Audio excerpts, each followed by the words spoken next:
All right, so I've written this article for AnthonyBLogan.com. Hopefully this video will be embedded within. And I wanted to talk today a little bit about the issues surrounding the inevitable defeat of Eliot Engel, he's the man on the left here, by Jamaal Bowman, his challenger in New York's 16th Congressional District. And I actually shot this video earlier today, and it didn't, either I didn't press record or something, but I have to reshoot it now. But in any case, this is, I would say, an indicator that we're not going to go back to the old way of doing politics. I say that the primary upset heralds the long overdue demise of AIPAC format politics. And the reason I say that is Eliot Engel is the quintessential AIPAC type politician. And for those of you that might be watching, I know, obviously, if you're a progressive, I don't have a lot of progressive followers. You don't like AIPAC anyway.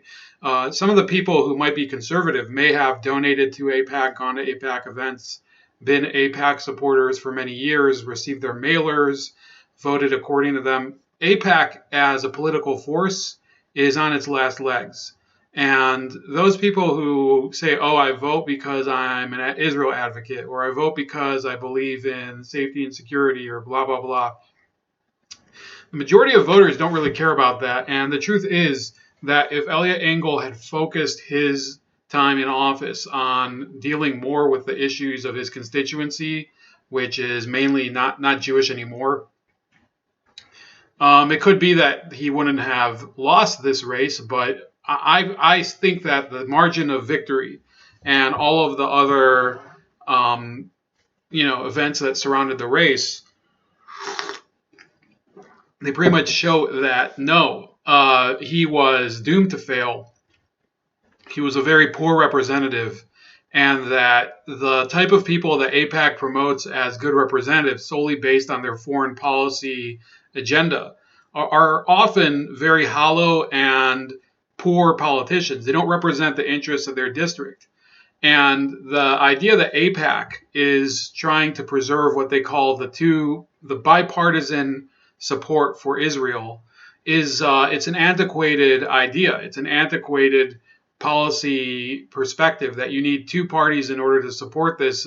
Unfortunately, parties disagree on things, and there's reasons that they disagree on things. And there's a few Republicans who disagree on Israel policy as well. There's some that believe that there shouldn't be foreign aid to Israel. I would say there shouldn't be foreign aid to anyone, any of the countries out there, whether it is Pakistan or Israel or Turkey or Italy or Germany. The Philippines maybe deserve some foreign aid because they're an ally against China at the moment. The Philippines and Taiwan and some of those countries out there. But other than that, I don't think that these countries deserve foreign aid in any form, including the loan guarantees. And if anybody's going to put in the comments, oh, you don't understand how the loan guarantees work. I understand how it works, and it still doesn't make any sense. It's still a boondoggle. So here is part of the debate, and there's other audio that we're going to play, where it basically shows why he was a failed candidate.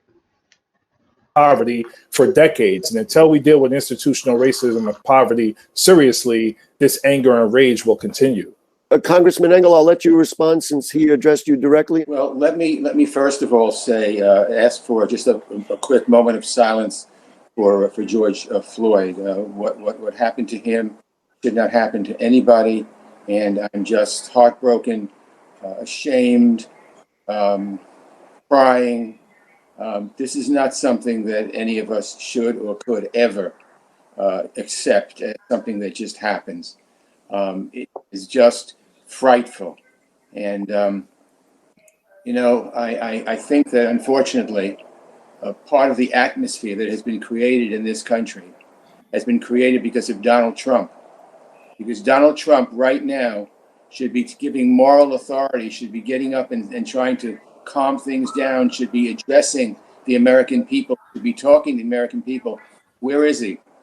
He's nowhere to be found but to call a conference and say stupid things. And so I have been one of the real pains in the neck to Donald Trump in Washington. I was part of the impeachment I work closely with Nancy Pelosi and Maxine Waters to make sure monies come to our districts. And those are things that are important. Mr. Bowman seems to like to talk about the crime bill. Well, the crime bill was voted for by Bernie Sanders. The crime bill was voted for by 2/3 of the Congressional Black Caucus. The crime bill was voted for. The crime bill actually, at the same time as part of the crime bill, we had eliminated a lot of the things like assault part of it as well. So yeah, the crime bill needs to be adjusted.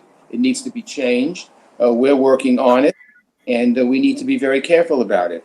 But when you say you're working on it, So this wasn't a great debate, but the clear winner in the debate, there were 4 candidates, and Engel wasn't even second place. I think that the second best person would be this other guy, Sammy Ravello, who was a former cop, but Jamaal Bowman clearly destroyed him.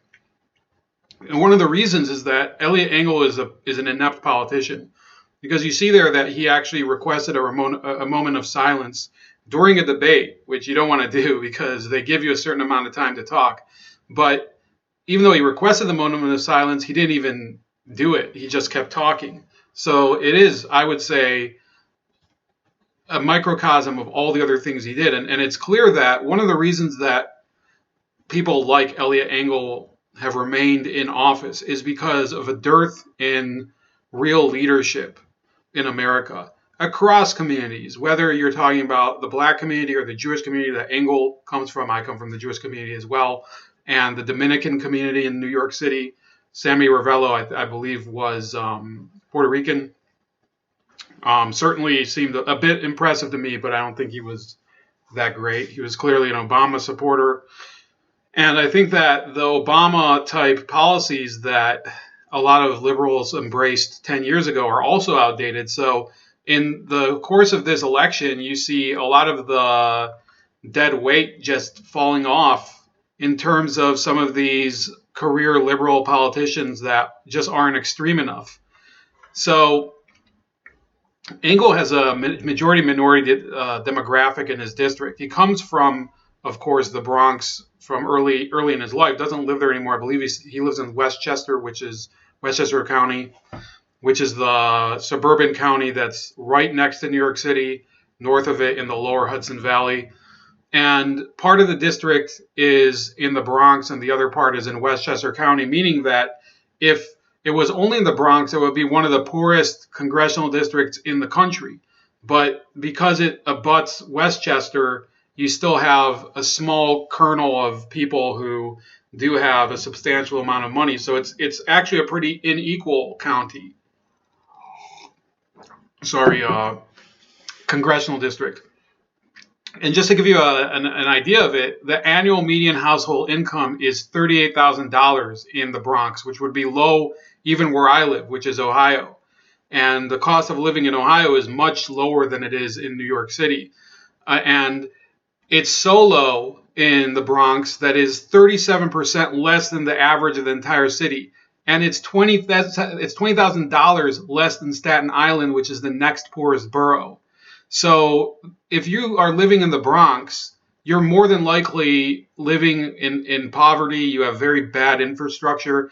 And therefore, even if you're a person who is obviously not, if you're a person like me, you obviously would not have someone like Eliot Engel resonate with you because the guy has bills that he's sponsored as the primary sponsor and that they became acts that have nothing to do with anything that you care about. A lot of them have to do with foreign policy. One of them had to do with not multiple sclerosis, but muscular dystrophy.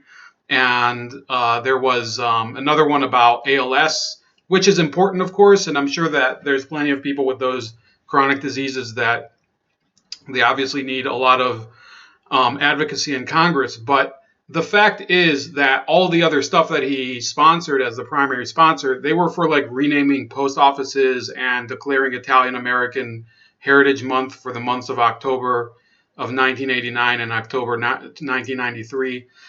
So he's not exactly a politician who has made an impact on very burning issues. except if you're talking about foreign policy. And in respect to that, you're talking about a person who has had bad decisions. He's voted for the Iraq War. He voted against restricting the bombing of Kosovo in the 90s, if you're one of the anti-war people, which a lot of Democrats were for many, many years, and which I am, even though I'm not a Democrat. And a lot of people, regardless of political party, have become anti-war due to the war on terror, due to what happened in Iraq. And the truth is that people like Eliot Engel have exacerbated that problem. Then I got to go down the list. So this was Eliot Engel at a march for the BLM people, the $ BLM people in New York City on June 1st or 2nd. I believe this was tweeted on the 2nd. There's too many folks here. I didn't have a primary, I wouldn't care. Say that again? I didn't have a primary, I wouldn't care. Don't do that to me. We're not going to do this. So this was him saying to Ruben Diaz, who is, I think, the Bronx borough president, that if he didn't have a primary, he wouldn't even be there, and he doesn't care. So this is the type of politician he is. It's all superficial. This is all about him trying to front about how he cares for his district, when in reality, look, I think BLM is a scam. You all know, based on the research that I've done, that it's a movement based on using white guilt in order to get people to spend money on these movements that in turn use them for their own expenses, and in order to invest in a lot of these organizations. It's kind of a patronage scheme, right? If you're connected, then you get a little money, and then therefore you help to raise more money. So that's the way that it works. And Eliot Engel, by paying homage to this, in many ways, even though I don't support BLM, I find someone like Jamaal Bowman to be more sincere, even though I think that he's batshit nuts. Actually, why did I say batshit nuts? Like, batshit crazy is just as uncensored as censored the wrong word. You can see that I'm getting a little tired today. But a major pillar of AIPAC's salary is beginning to slip away. The organization's stated goal of having support for Israel remained a bipartisan policy issue. So in the 70s and 80s, there was more skepticism within the GOP to the alliance with Israel. There were people like Paul Finley and Pete McCloskey, and later I think a senator named James Abu Rezk from, I think it was either North or South Dakota. And they were very skeptical. They didn't want the relationship to be too close to Israel.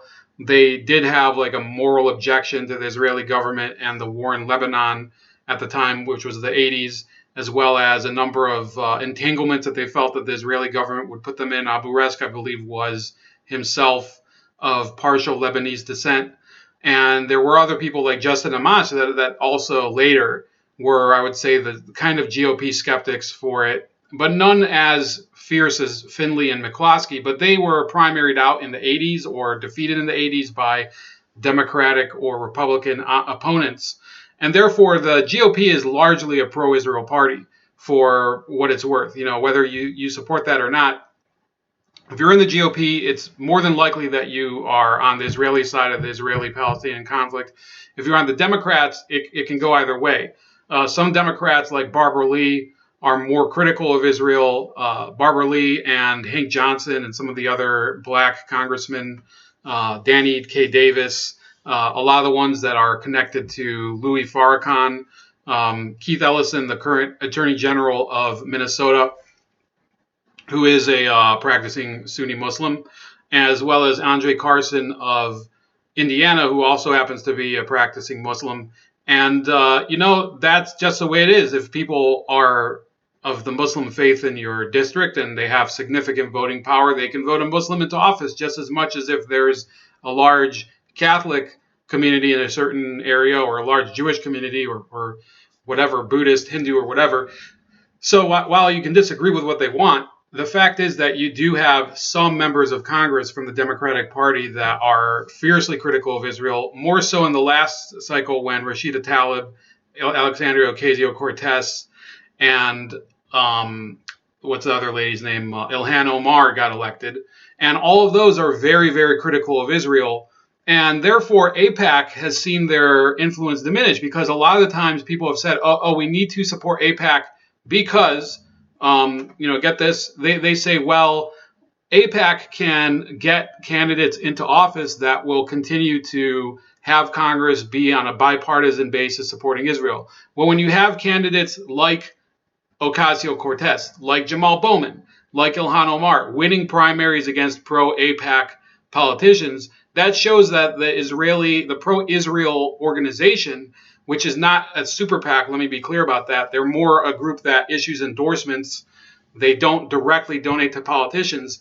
It shows that their influence is not quite as strong as it would seem. And therefore, what AIPAC is supporting, the two-state solution nowadays, is in danger. It used to be that during the early Oslo days, Oslo Accords was the agreement in 1993 between Israel and the Palestine Liberation Organization to basically end the Israel-Palestine conflict with a land for peace negotiation deal. It still has not been concluded 27 years later. Therefore, the two-state solution that they've been supporting for so many years, and which AIPAC for many years didn't support and now they are supporting, is basically on life support. It's on life support because the only people that support it are the United Nations, people in the Democratic Party, mainly in the establishment, people like Nancy Pelosi and Joe Biden.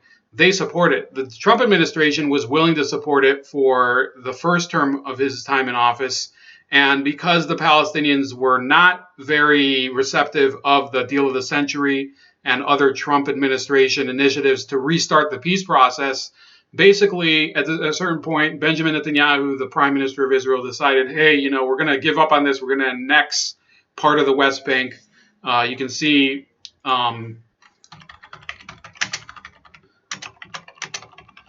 I'll show you this map here. Not going to edit this today. It's just too much.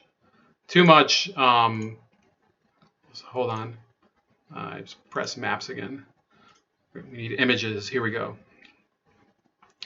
So you can see here, this is the Palestinian Authority. So the Israelis are going to basically annex a lot of this area, the Jordan Valley, unilaterally. And the Trump administration is very likely to simply say, we're fine with this. This is okay. We don't care.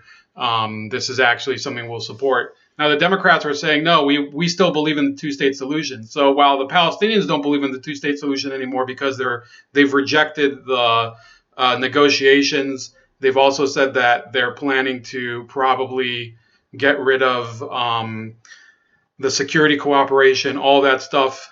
This is basically a dead issue. So what AIPAC and people like Eliot Engel are supporting is basically a position that nobody supports, not the Israelis, not the Palestinians. The Trump administration has sort of dropped it. A lot of the Arab states, like the United Arab Emirates, are not supporting it anymore. So this article goes into a lot of the rupturing between AIPAC and the Democratic Party for a while, and now sort of the difficulties with AIPAC and problems with the Iran nuclear deal and things like that. So you can check it out. Please like, share, and subscribe. I believe I have to go now. But you can also find me on BitChuteMinds.com, Subscribestar if you want to donate. Gab Library. I want you to subscribe to me on Library, please. And you can also find me on Parler. I've been there for a while. I reactivated my account. A lot of you are joining Parler, so you can find me there at Razor Ray, and I'll talk to you later.